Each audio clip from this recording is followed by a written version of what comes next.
Welcome, everyone. Thank you for joining us. I'm Jenny Wood. I'm a member of the Board of Directors and Executive Committee at the Atlantic Council. And also I lead the global marketing effort at an asset management firm here in New York called Third Point. I could not be more delighted to introduce today's event. The signing of the Abraham Accords in September 2020 was undoubtedly a watershed moment, both for geopolitical and economic relations in the Middle East. And today we want to take a deeper dive into the Abraham Accords, looking both backward and forward. We hope to explore not only the Accords' historical significance and the unique leadership dynamic that led to this extraordinary formation, but also consider the future and the ability of the Accords to continue to expand and impact the region.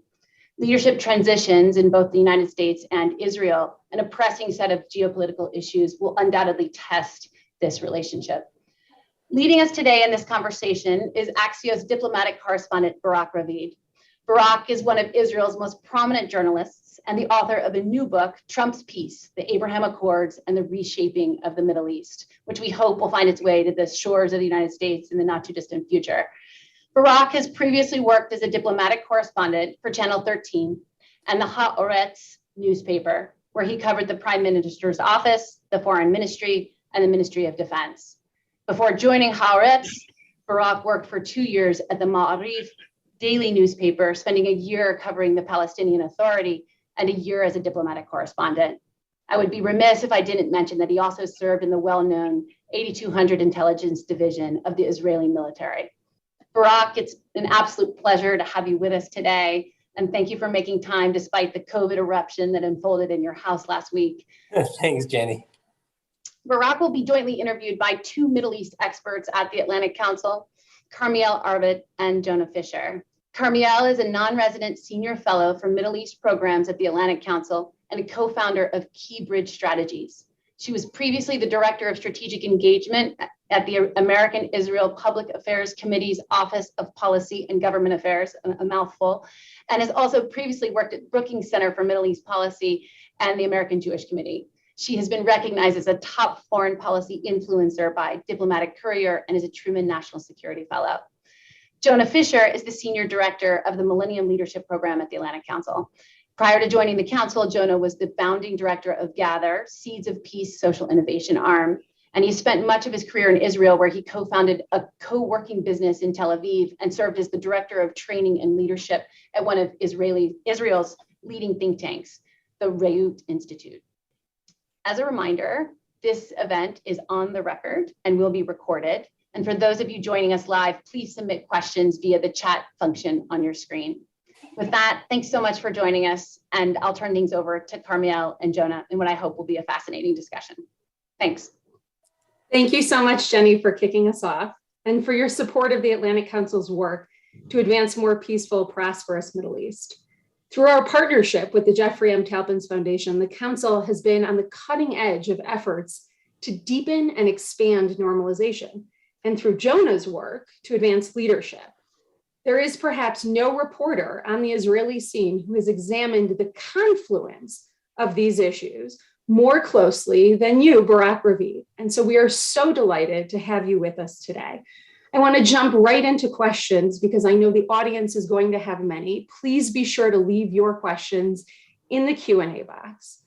Barak, your new book, which as we noted has made considerable waves despite only having been published in Hebrew so far, includes a deep dive into both Netanyahu and Trump and the events that led to the signing of the Abraham Accords. Tell us, what were the key takeaways that this audience should know about this historic moment in the region? But I also want to know, as someone who has been covering these issues for such a long time, what were the most surprising revelations? Hi, Carmiel. Thank you for having me here. It's really a pleasure and a privilege to speak to the Atlantic Council. And to your question, I think, when I wrote the book, I'll start with something like on a personal note. When I started writing the book, I said, I don't even know if people still read books these days. It's like, who knows? And then I said, you know what? I don't care if they read it or not. I think for me, it felt like you said it, I mean, people say it again and again, use this, watershed moment and things like that. But it was really like that for me personally, as someone who covered this for so many years. And all of a sudden, I saw all of the things that I worked on actually happening. Because for many, many years, I covered the Middle East peace process and nothing was happening, at least nothing good. So I thought this is the biggest breakthrough in Middle East peace process in the last generation, the last 25 years. And I said, I want to be the first one to write the full story of how the Abraham Accords happened. And I want to write it in its fullest and most detailed version. So I started last December, really right after the agreement with Morocco was signed, the last one out of those 4 agreements. And actually, writing the book was sort of, I was reliving those whole few months, and it was, it just, I think, convinced me even more that the significance of the Abraham Accords is because it was really the biggest breakthrough in Middle East peace process in the last 25 years. Hi, Barak. I want to jump in here and speak a bit about leadership. The book speaks a lot about Trump and Netanyahu's leadership in the formation of these accords. Reflecting on their relationship, what can we learn about their respective styles as leaders? And how might that have helped and or hurt the formation of the accords? Yeah. And now that there's new administrations left in their wake, how might the new administrations continue the legacy of this transnational alliance? Yeah. That's also connects to what Carmiel asked before, because this was one of the things that was most surprising to me. Because for the last 4 years, or for the 4 years of the Trump administration, we all thought that Trump and Netanyahu were best buds, that it was a bromance. And apparently, while working on the book and interviewing people from both sides, especially, Trump himself, and all of his advisors, I just found out that this whole thing was, to be undiplomatic, it was bullshit. Because basically, it was very convenient for both Netanyahu and Trump, for their own domestic political reasons, to show that they're, best friends and that there's no daylight between them, because it was good for Trump's conservative evangelical base, and it was good for Netanyahu's right-wing and ultra-Orthodox base, because they're both like the other guy. And in reality, behind the surface, behind what they told us, behind the billboards with the huge Trump and Bibi pictures, behind the press conferences, behind the smiles, the press releases, there was something completely different. And so when to your question about leadership, I called the book Trump's Peace, and many people ask me, "Why do you call it Trump's Peace? What's the problem?" Obviously, mostly from people who don't really like Trump. And I think, and I write it in the book, Trump wasn't into the details of the Abraham Accords. Okay, let's be honest. He didn't know he didn't know what was actually written there. But he was, and I write it also in the book, without Trump, if there was another president in the White House at that time, I'm not sure the Abraham Accords would have been possible. And I think so for 3 reasons. First reason is because of Trump's policy in the region. Like it or not, some people think it was good, some people think it was bad. I'm not, I'm not discussing his actual policy, but I'm just saying that his policy decisions, the result of them was that both Israel and the Gulf states felt closer to the administration. The trust gap that was open during the Obama administration closed down, and also Israel and the Gulf states got even closer together because of Trump's foreign policy decisions. That's reason number 1. Reason number 2 is that the people Trump appointed to deal with this file especially Jared Kushner, who's, he got a lot of criticism in the US. People said it was nepotism, he's appointing his son-in-law. I'm not getting into this discussion. I'm just telling you that here in the region, both in the Arab world and in Israel, that made sense to a lot of people. And it got them to feel that when they speak to the envoy, they speak to the president. And I think if everything would have failed, then people would say, oh, look, Trump, you appointed your son-in-law and, you failed. It was obvious. But when it succeeds, then Trump deserves a lot of credit because it's his, almost his own flesh and blood that he appointed to deal with this file. And third, Trump did something that I'm not sure Hillary Clinton would have done. And we can see right now that Biden is still not doing. And this is that he put his hand into his pocket and took out tangible things to give many countries in the region in order to make them take this last step and pass this Rubicon from having no relations with Israel or having a clandestine relationship with Israel to having a peace agreement with Israel. The UAE got F-35s, Bahrain got some trade benefits, Morocco, the Western Sahara, Sudan, a big aid package, and they were taken out of the State Department's state sponsors of terrorism list. So each got something. And without that, without those decisions by Trump and his willingness to give those countries something, I'm not sure the agreements would happen. So I think when you talk about leadership, okay, regardless of the fact that Trump, again, he knew that those are peace agreements. He didn't know every word in the agreement, but his decisions and his appointments got this thing to happen. So I think it tells you a lot about how leaders influence things at the end. And I also think, and it made me think a lot about both Trump, but more about Netanyahu, because it's pretty the same, the feeling about Trump in America and the feeling about Netanyahu in Israel. It's either you love him or you hate him. It's either you think he's a messiah or he's God, or you think he's the devil. And what the book taught me about leadership, and especially about heads of state, and politicians, is that it's always more complicated. Okay, both the people who hate Trump's guts and both the people that put him on a pedestal need to realize that it's not that simple. Things are more complicated. Trump did very bad stuff, but he also did good stuff. And Netanyahu did very bad stuff, but he also did great stuff. And every legacy of every leader is more complex and is made out of bad decisions and out of good decisions. And when we, especially if you want to take a real serious look at it with intellectual honesty, we have to agree that we can't just say, oh, we're just focusing on all the bad stuff someone did.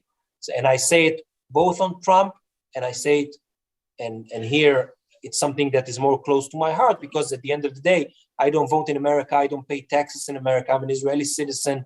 I vote here. And I say it to myself about Netanyahu, someone who I criticized a lot in the last 12 years. But while writing the book, I realized that he also deserves credit for a lot of things, especially building this relationship with the Arab world that was the infrastructure that allowed the Abraham Accords to take place. Thank you for that very sober reflection on both administrations that tend to drive real passionate views. I'd be curious to transition from the look back to a look at the present. There are now new governments in Jerusalem and in Washington, and new leaders have become the custodians of an agreement that they inherited. I would be very interested in your take on how both the Israeli government and the Biden administration are approaching the accords, and perhaps even compare it a bit to how their predecessors did. I think that, there was a lot of concern about what will happen with the Abraham Accords after Biden won the election. And then there was a lot of concern what will happen to the accords after Netanyahu left office here in Israel, and there was a new government. And what we saw is that the transition of power in both the US and Israel did not change a thing. And the real reason that it didn't change a thing, and it also connects to the question about leadership, is that at the end of the day, the Emiratis, and especially Crown Prince of Abu Dhabi, Mohammed bin Zayed, he went for this as a real strategic long-term decision. It wasn't like, there were those political circumstances. He wanted to get something from Trump, or he did like this deal with Bibi. No, it was a strategic decision to go for a relationship, a long-term relationship, a deep relationship, a strategic one with Israel. And when the Biden administration came into office,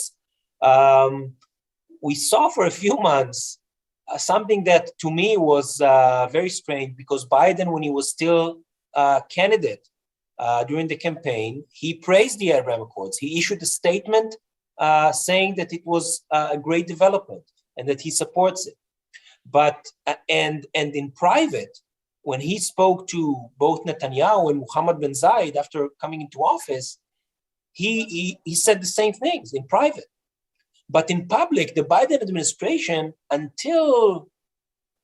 almost until the summer, okay, so like for 7 or 8 months, the Biden administration projected a very cold approach towards the Abraham Accords. For example, the name Abraham Accords wasn't used in public. It was amazing. They called it the normalization agreements. And only when we got to the 1-year anniversary, something happened. It was like somebody switched on the light. Really, like in one day, the Biden administration decided, okay, we need to embrace this. And they did, both in public, and I think that since somewhere August, September, they also did much more, on the ground in trying to strengthen the accords and to push for new ones. And what was, kind of funny is that when the new government in Israel was formed, not everybody, but Prime Minister Bennett, it took him some time to understand that he should embrace the Abraham Accords. Because I remember how there was the 1-year anniversary. It was September 15th, 1-year anniversary for the signing of the Abraham Accords, and it was Yom Kippur Eve in Israel. And I remember I was tweeting that Bennett didn't say anything yet about the Abraham Accords at all. Not about the anniversary, not about the accords at all, since he's prime minister for 3 months. And I remember getting a phone call from one of his aides telling me, don't you think you are too emotionally attached to the Abraham Accords? And I told him, well, I don't know about myself, but it seems that you're too much emotionally detached from the Abraham Accords. And I think they also went through this, evolution until they understood that for them, it's not embracing the Abraham Accords doesn't mean that, they should not embrace the Abraham Accords only because it's part of Netanyahu's legacy. And I think so on both sides, in the Biden administration and in the Bennett government, it took them a while to, put politics aside. By the way, not everybody in the Israeli government thought like that. Yair Lapid, the foreign minister, he went to Abu Dhabi to inaugurate the Israeli embassy 2 weeks after the government was formed. It was an amazing trip. I was there. And basically, he was the first Israeli minister to officially and publicly visit the UAE, because Netanyahu didn't allow anybody to go there until he goes, when he was still prime minister. And every time he postponed his trip. And so no Israeli ministers went to the UAE for quite some time, for almost 9 months. And Lapid went there 2 weeks after he assumed office. And since then, many ministers went. Following on the thread around the new governments, it seems like the accord was built between Netanyahu and Trump almost personally. As you mentioned, Kushner and Trump's kind of flesh was part of the creation of this accord. These new governments, we have a coalition government in Israel and a Democratic Party that's very diverse in its perspectives. How might these more diverse parties and coalitions carry this agreement forward, and what complexities might await them? So first, I got to tell you about your first comment. This is what Netanyahu wanted a lot of people to think, that he and Trump did this whole thing on their own.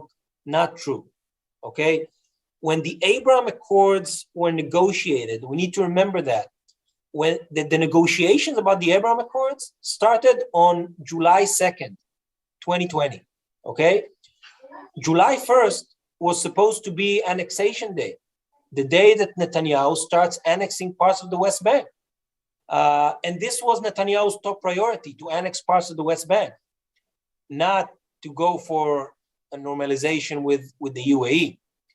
And the normalization agreement with the UAE was, at the end of the day, the ladder that Mohammed bin Zayed gave the White House in order to get Bibi down from the annexation tree.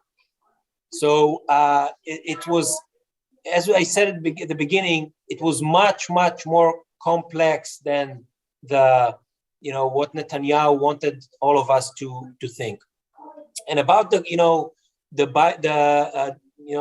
Democrats and the current coalition in Israel, I think there's, ironically enough, the main constituency for the Abraham Accords should have been, liberals, both in America and in Israel, that support peace in the Middle East. And in a weird twist of history, the fact that Trump and Netanyahu were the ones to sign the agreements got many liberals and Democrats in America and many, center-left people here in Israel to keep distance from this, and to find all those weird reasons why it's not a good development. I was amazed here in Israel that people on the left, found amazing reasons why this is not a good development. One of the reasons was, which again, I was kind of baffled to hear this. Oh, it's an autocratic country. It's not a democracy. So what's it's just a deal with some autocrats in the Gulf. And I asked all those people, can you point me to all the liberal democracies in the region that we can make peace with? Because I'm looking very hard and I just can't find any. And last time I checked, there aren't any other than Israel. So if we're going to wait for peace until the Middle East will be full of liberal democracies, I got to tell you, I think we will have to wait quite some time. So I think that's, if there's one thing that I hope that will change, and it starts changing, at least here in Israel, with the new coalition, that people both from the Labor Party and from Meretz, that, it's the most liberal and left-wing parts of the political system, they're getting involved in the Abraham Accords. They're going to the UAE, they're going to Bahrain, they're going to Morocco, they're starting to connect. And I'm really happy this is happening. I think you raised some interesting points here, both about criticisms, but also the fact that you mentioned Meretz. And I just want to pick up on this. There had long been the notion that peace with the Palestinians, a top priority for the Meretz party, was going to be the pathway for Israel to normalization. And the Abraham Accords have really upended that conventional wisdom. And so I would be very curious, in your view, a couple of things. Is the peace process now dead?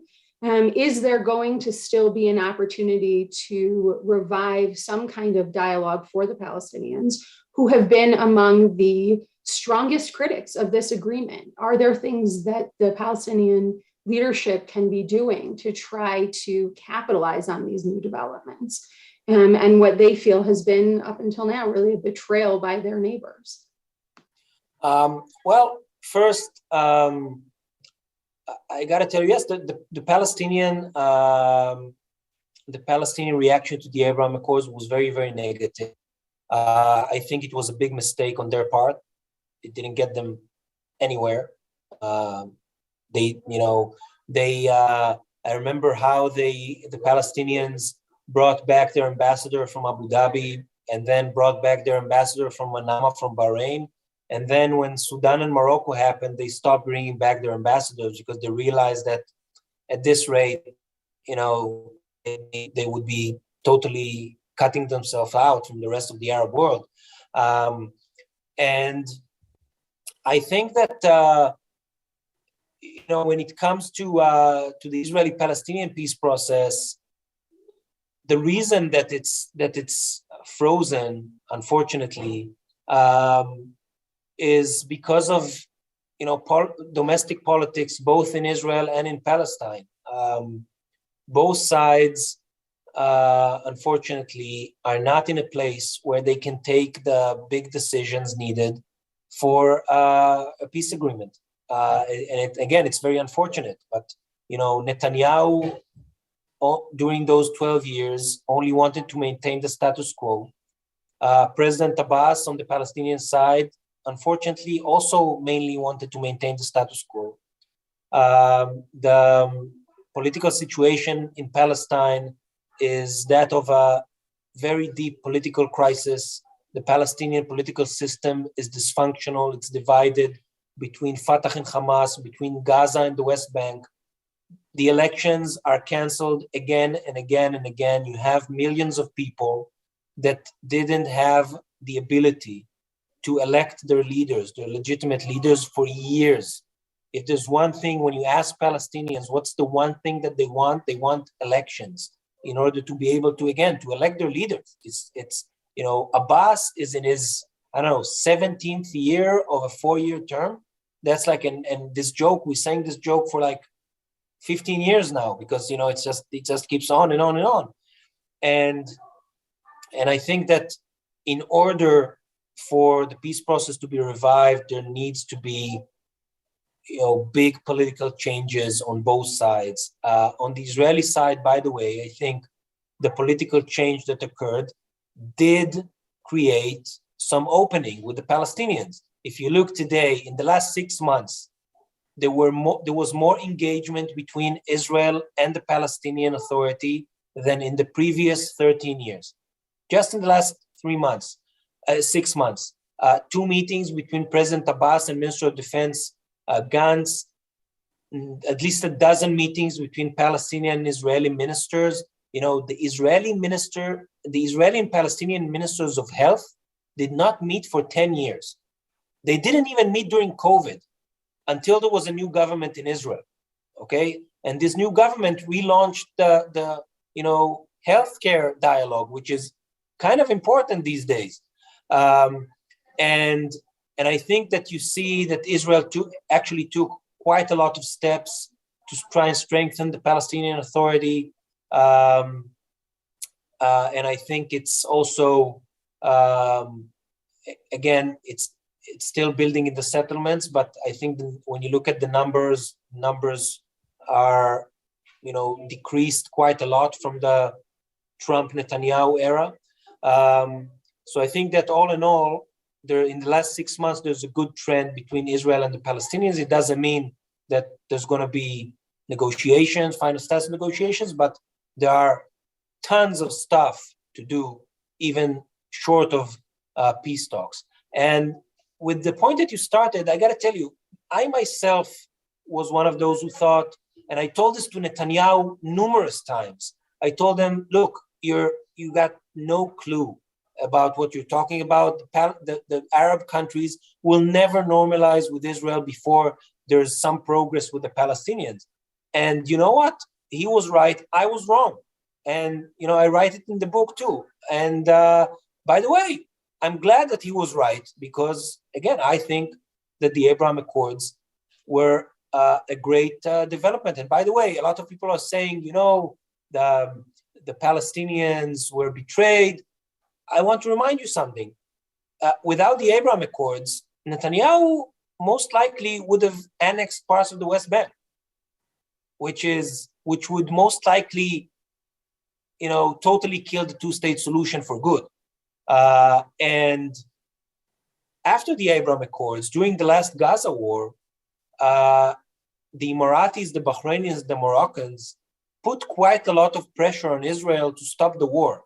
And I'm not saying this was the reason that they stopped it after 10 days, but I think it also had some influence. So, and I think there's still a lot of potential for the Palestinians in the Abraham Accords if they decide to, again, first they need to normalize their relations with the UAE. That's another problem. But I think they have a lot of potential there if they decide to join. I think I just want to pick up on some of the points that you made, including, one of the key things the UAE had said was central to their signing this agreement was that they were able to prevent annexation. And I think that's a really interesting analysis about shortening the Gaza war due to pressure from these countries. I would be curious, looking forward, what other opportunities, which you also mentioned, you think exist, and maybe even responsibility for these Arab countries who have said that supporting the Palestinian people remains a central objective for them. I'll note there are a number of Arab ambassadors from those normalized countries who are on this call right now. And so I would be curious sort of what you see they have the potential to do. First, again, as I said, I think they already did. Because again, what they did, I'll give you an example, okay? I heard it from former Foreign Minister Gabi Ashkenazi, who told me that he spoke to Abdallah bin Zayed, the Emirati foreign minister. He spoke to him 6 times during those 10 days of Gaza war. That's quite a lot. And more or less the same number of calls with the Bahrainis and with the Moroccans. And again, it had an influence. And I think that the more those agreements, if they'll get, not if, I think they will get stronger and stronger. And any government in Israel, when it thinks, okay, you know what, I want to annex again parts of the West Bank, those, the Abraham Accords will be quite a big reminder for any Israeli government that, it should think twice before it does, crazy stuff in the West Bank or in Gaza. And I think it's because those relationships, new relationships, are very important to Israel, both diplomatically, but also on trade, economy, tourism. 250,000 of Israelis went to the UAE in the last year. This means that every 10th family in Israel was somehow touched by the Abraham. So now think whether an Israeli prime minister, he would think, okay, what's going to happen if Israelis can't go to Dubai anymore because of some policy decision I've made? I'm not saying this is the number one thing that would influence a decision of a prime minister, but it's a big factor because it's a kind of relationship that will just become stronger and stronger and stronger. Maybe more countries will join, and I think it will influence the decision-making of Israeli leaders for decades to come. So we took a small tour to the UAE, Morocco, Bahrain, speaking about their leaders, and of course about the role of Bennett and Lapid in the Israeli government these days. Coming back to DC, where we're calling in from, the US government played a very large role in birthing the accord. You mentioned that Biden's government seemed hesitant in ushering the accord forward. What is the role that US should play bringing this accords into the future? Yeah, again, it was hesitant. I think, again, from September, there's a big change. They're much more into it. They picked up this ball, and now the question is, are they going to take it over the finish line? Right now, I think the Biden administration can do much more, but it takes political decisions. I'll give you one example. Saudi Arabia, that's the classic example, okay? Jake Sullivan, the national security advisor, went to Saudi Arabia and raised the issue of normalization with MBS, with Mohammed bin Salman. And Mohammed bin Salman told him, you know what, I think it's a great idea. I'm not against normalization with Israel, but I have, few conditions. And most of those conditions had nothing to do with normalization with Israel. They had to do with normalization with the US. And this is, as you all know, is a very hard decision for Biden to make. Basically, what the Saudis are asking for is for Biden to normalize Mohammed bin Salman in Washington. And this is a very, very, very difficult decision. But if Biden takes it, I think there's a very good chance that the Saudis will join the Abraham Accords. And if the Saudis join the Abraham Accords, then most likely, very shortly after, you'll have Indonesia there. And then shortly after, you'll have Kuwait, and you'll have Oman, and you'll have many other countries. And then basically, a big part of the Israeli-Arab conflict is over. You'll still have the Israeli-Palestinian conflict, obviously. But this is, this could be a great foreign policy achievement for Biden. But again, as I said, it takes decisions. And I'm still not sure how much the Biden administration, that also, has quite a lot of things on its plate, Ukraine, Russia, China, climate, Iran, a lot of other things. But I think that the Biden administration can do more. It started doing things, it can do more than it's doing today. I think that one of the main problems is that when you ask, who's the point man in the Biden administration on the Abraham Accords? Nobody knows.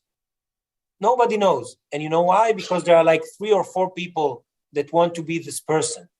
But those people also have 10,000 other files on their desk.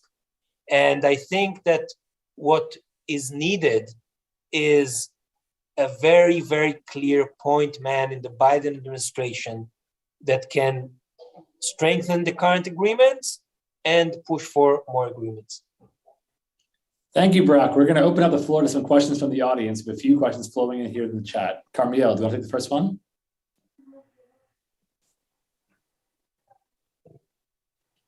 I'm on mute. Apologies. Yes, one of the first questions that we have focuses specifically on Iran and Iran's role. You have argued that the nuclear threat posed by Tehran was one of the factors that contributed to the signing of these accords. 1 year on, how have the accords affected this? How has this new regional alliance affected Iranian behavior in the region? And I would be curious to know as well how you think the international community's response to Iran has been affected by the signing of these accords. I got to tell you that, when I wrote the book, when I started writing the book, I really thought that Iran was, a main factor. It is a factor, obviously, but I thought that it was much bigger than I discovered it is. Because what I found is that Iran, there's an alliance against Iran between Israel and the Gulf states. Iran is a mutual threat. Everything is true. But the reasons for the UAE and other countries to normalize with Israel are much, much, much broader than Iran, and it has to do with economy, with technology, and even with changing how people in the region think. Okay, and I think that for Mohammed bin Zayed, for example, normalizing with Israel was part of a much broader process of creating, changes and reforms inside the UAE. It was almost a domestic thing. And so I think that, Iran is a factor, but it's not, I'm not even sure it's number one. I'm not even sure it's number two. Maybe it's number three for those countries. But I think that what we saw as part of the Abraham Accords when it comes to Iran was that one of the main changes was that Israel was moved from EUCOM to CENTCOM, area of responsibility. And this all of a sudden created all those avenues, new avenues for operationalizing the Abraham Accords. And then you saw all of a sudden Israel and the Gulf states in a joint Navy exercise in the Red Sea.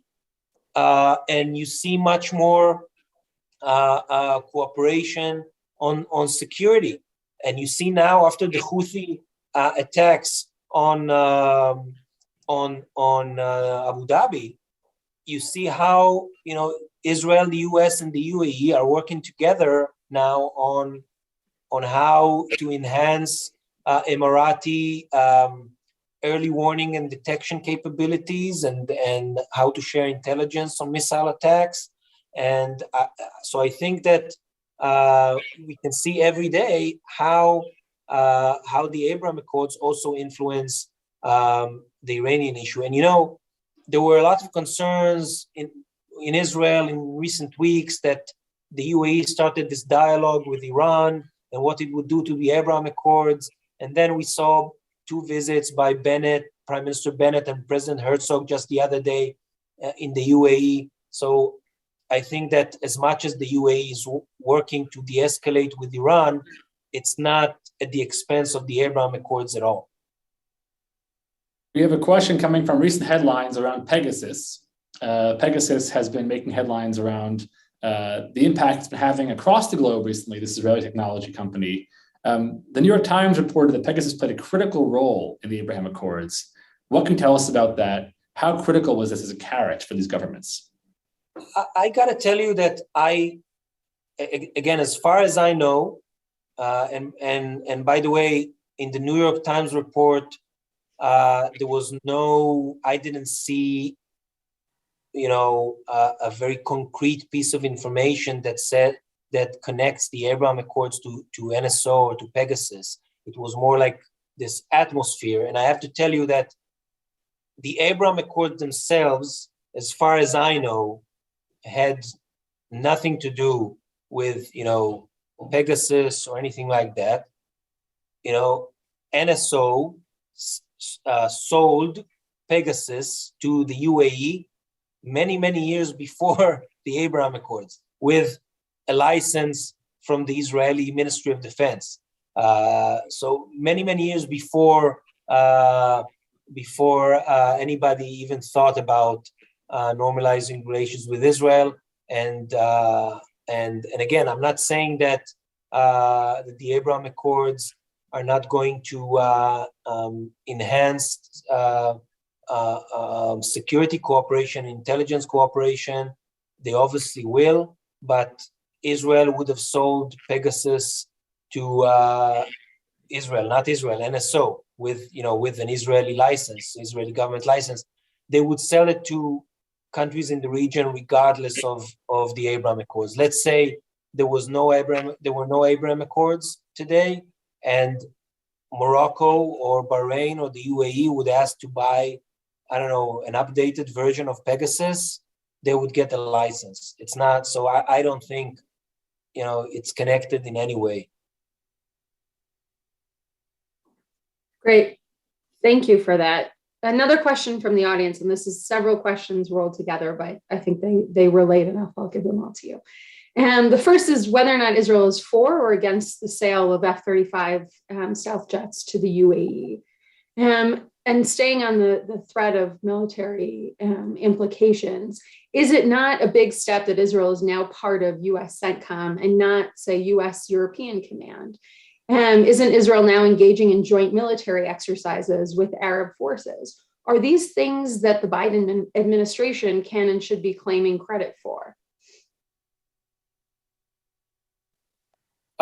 First, Israel was moved to CENTCOM during the Trump administration. The Biden administration is, again, operationalizing this. It's great that it's doing it. But just, on a factual basis, the credit for moving Israel from EUCOM to CENTCOM is for the Trump administration. About the F-35s, well, I'm sure, or I know that the Israeli defense establishment would have been much happier if the UAE didn't get F-35s, okay?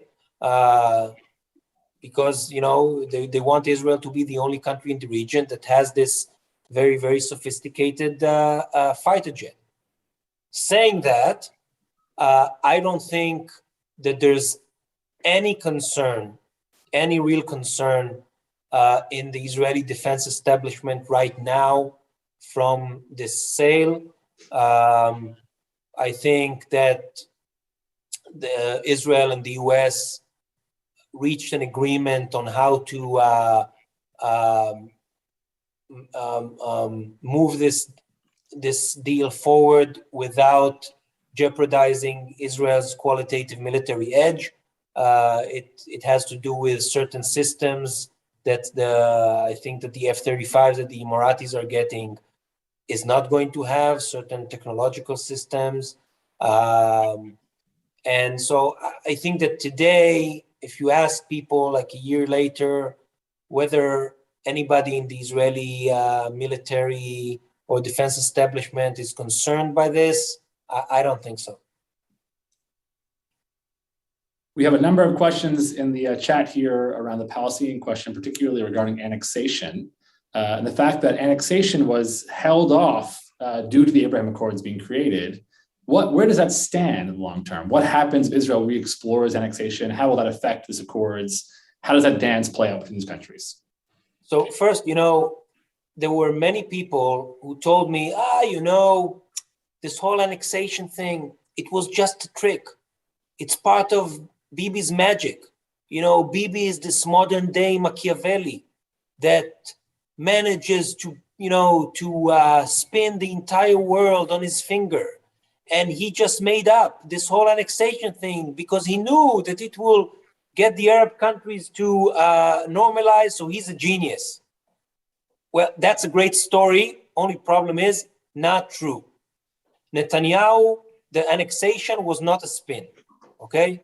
Netanyahu wanted to move ahead with annexation at the end of June, when the White House envoy Avi Berkowitz came to Israel to ask Netanyahu for deliverables for the Palestinians in return for annexation. Netanyahu said no. And then Berkowitz told him, so we will not support this.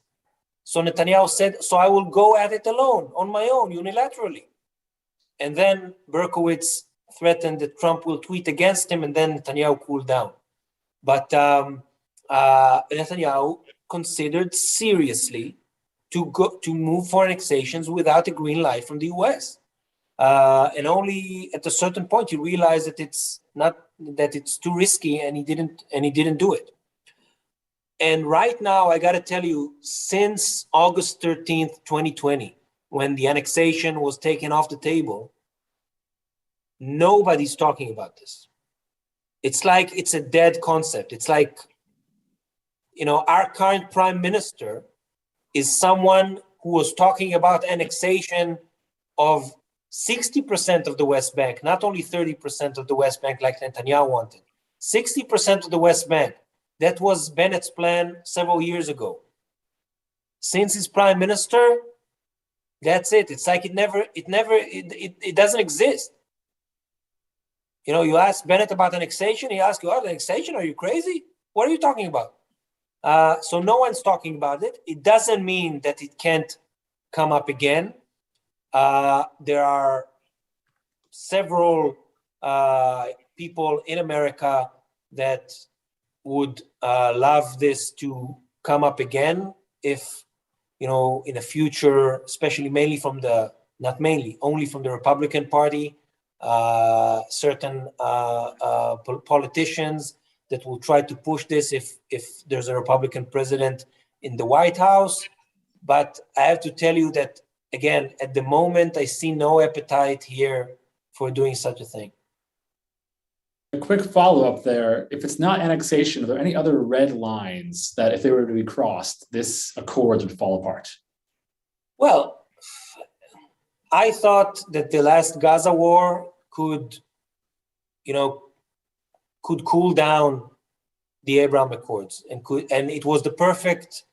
If Morocco, Sudan, Bahrain, and the UAE wanted to cool down things, the Gaza war was the perfect excuse for that. And then the war ended, and not only did they not cool down the Abraham Accords, they warmed it up, and since then the Abraham Accords have just strengthened. So again, I think a Gaza war could always create a crisis that would lead to the breakup of the Abraham Accords. The Gaza war in 2008 got Qatar to cut ties with Israel. So there are precedents for that. The Second Intifada got Morocco and Mauritania and Oman and Tunisia and other countries to cut ties with Israel. So again, a big crisis with the Palestinians is always will always be a very, very big challenge for the Abraham Accords. We have another question here about Iran, the million-dollar question, if you will. Will Israel press for a military attack if the JCPOA talks with the Iranians end without an agreement? If it ends without an agreement. Well, Israel is already pushing for some sort of credible military option that the Biden administration will introduce. I don't see that at least not imminently. In the next 6 to 12 months, Israel doesn't have a credible military option of its own. The political crisis in Israel in the last 2 years basically froze all the training and the build-up for a possible military strike against Iran. So now it starts again. It takes time to train, to build up capabilities, to gather intelligence. So I don't see any imminent military option. We have time for one last question. I want to apologize for all the great questions that haven't yet been answered. Hopefully we'll do this again down the road and integrate more of those questions. But just a closing remark from you, Barak. Where do things stand moving forward? You mentioned Saudi Arabia, Indonesia, other countries joining in, perhaps. What's the next 5 years hold for us here? Again, I think there's still a lot of potential. This is something that if the Biden administration first term ends without more normalization agreements, this will be, in my opinion, a failure because the potential is there. Many countries are ready, but there needs to be an active American role. Okay, it's not enough, and it's not enough just to tell people, oh, what do you think about normalization? It needs active diplomacy by the US with tangible deliverables to the countries in the region. And I think that especially when the Biden administration wants to change its posture in the Middle East and change the way it deals with the Middle East, the Abraham Accords provide a framework for doing that. And I think it's worth it for the Biden administration to pursue this thing. Again, the potential is there, but again, as you said at the beginning, a lot of it is about leadership. Thank you, Barak. Thank you so much for your remarks today. I think we're out of time for the day, so I'm just going to close us out, I want to thank all those who joined us today. Thanks again for the thoughtful questions. Thank you to Jenny Wood for the generous introductory remarks. Of course, to Barak Ravid for your insights around the Abraham Accords. We look forward to working with you down the road at the Council as we continue working in this arena. Thank you, huge thank you to my colleagues at the Atlantic Council's Rafiq Hariri Center of the Middle East, to Carmiel, Yulia, Will, and others. You're doing a remarkable job of convening leaders of the Abraham Accords countries to date. I'm looking forward to seeing where that goes. I'm excited to share that my program, the Millennium Leadership Program, will be visiting Israel and Palestine in May, hoping to meet with you and others to learn more about what's happening on the ground following this recent change in policy. And our hope across the board is that this is a new chapter ahead of us that brings peace, justice, and prosperity to all. So thank you so much. Have a good rest of the day. Thank you very much.